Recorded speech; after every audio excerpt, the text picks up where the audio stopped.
Hey, what is up, everybody? It's Jack. Welcome back to another video. And today I was just browsing YouTube, like I usually do, and there's videos popping up of basically the next Call of Duty possibly being Call of Duty Ghosts 2. I guess some magazine was released or something like that, but we don't know if it's speculation or true still, because obviously Activision hasn't really confirmed anything. So until they do, it's purely speculation. But with that being said, I don't really want to talk about that.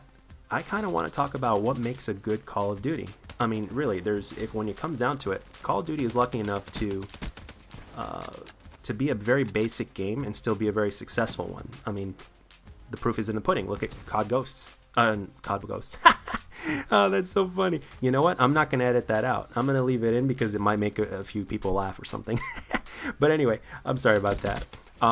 Look at Call of Duty 4. I mean, very basic game, very basic concept, but again, very good. So when I came down to this, when I was thinking about it, I was like, okay, it's 5 things. So let's get into this. Number 1, maps. Maps are absolutely the bread and butter of the game. I mean, you can still have crappy guns or guns that are harder to use. For instance, the Black Ops 1 shotguns were a little bit more of a challenge. Not necessarily because they were like really, really bad or anything like that. I think that title goes to the shotguns in Advanced Warfare. But with that being said, Black Ops 1 guns really required mastery of the maps in order for you to get close enough to somebody and take them out with the shotgun. So, maps that are balanced are everything. You have to be able to run around the map. Granted, you know how to get from one area to the other without having to worry about getting picked off. Granted, you do it right, of course. And then at the same time, if you do need to stop and play more defensive, you should be able to do that. But then at the same time, it shouldn't be imbalanced enough to where you can just stay there the entire map without getting flanked. So there has to be a balance with the maps. And if a gun is questionable, so to speak, if it's crappy, if it's less useful, if the map balance is correct, you will be able to use that gun. Granted, you want to. Okay, so that's it. Number 1, maps. Number 2, guns. Look at Modern Warfare 2, for instance. Modern Warfare 2, as it was said by another YouTuber, I believe it was Only Use Me Blade. Basically, he described Modern Warfare 2 as like an overstuffed burrito or something like that, with like everything in it. And he did have a point when he said that it was balanced, because of the fact that every single gun was extremely powerful. Obviously, the shotguns were extremely good, and the FAMAS was good, but every single gun in that game was great. So if every single gun in the game is great and super powerful, then they're balanced.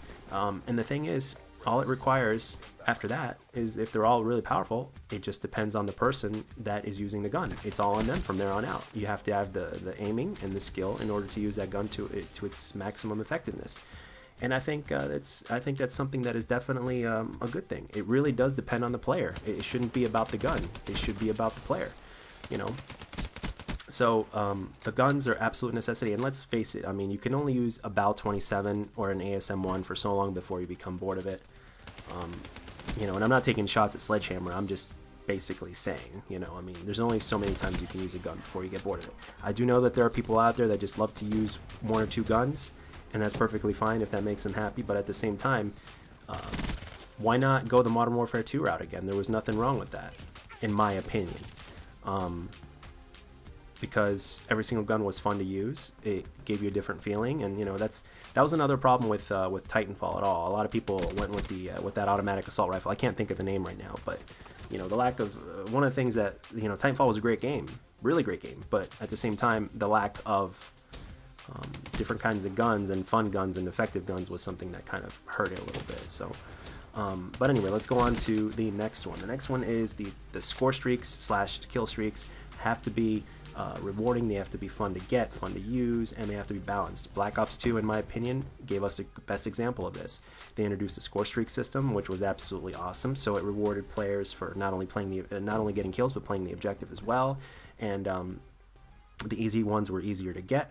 The really hard ones were harder to get, and then the ones that were middle tier were exactly what they needed to be, middle tier. So Black Ops 2, in my opinion, as far as score streaks are concerned, are not only the best example in terms of what they're capable of doing performance-wise, but also in the fact that, how much it takes to earn them, and where your skill level has to be at, or what you have to accomplish in order to earn them.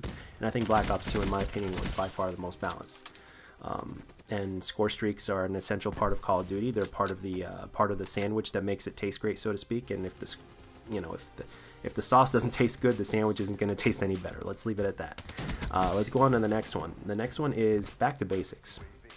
Call of Duty needs to go back to the basics. I don't mind the new movement mechanics and stuff like that, but one of the reasons I believe that people keep on going back to the older COD games is simply because of the fact that, well, the basic movement system isn't really broken. So, if it isn't broken, don't fix it. I can understand that sometimes people run out of ideas or whatnot, or sometimes the community will be like, hey, we want something new, but maybe at the same time there's a little miscommunication in exactly what the community wants. Or who knows, maybe the community doesn't fully understand what it wants, so maybe that's part of the problem. But the thing is, going back to basics, such as boots on the ground, for instance, is not a bad way to go. And just go back to mastering your basics. You can still make the game fast-paced that way. You can still make the guns good, the score streaks good, and all that, and the hit detection and the maps and all that, and you'll have a great game, and people will not complain one bit, and people will love it, pros and pub players alike. So I think going back to basics is something that's essential. Even though it's a basic concept, I think it is the right way to go. And this isn't a necessity here, but I'm just going to add this in. If we can step back away from the futuristic stuff and go back to World War II or the Civil War or the Revolution, whatever, if we can just go back during those days, I think that'll make it extremely interesting.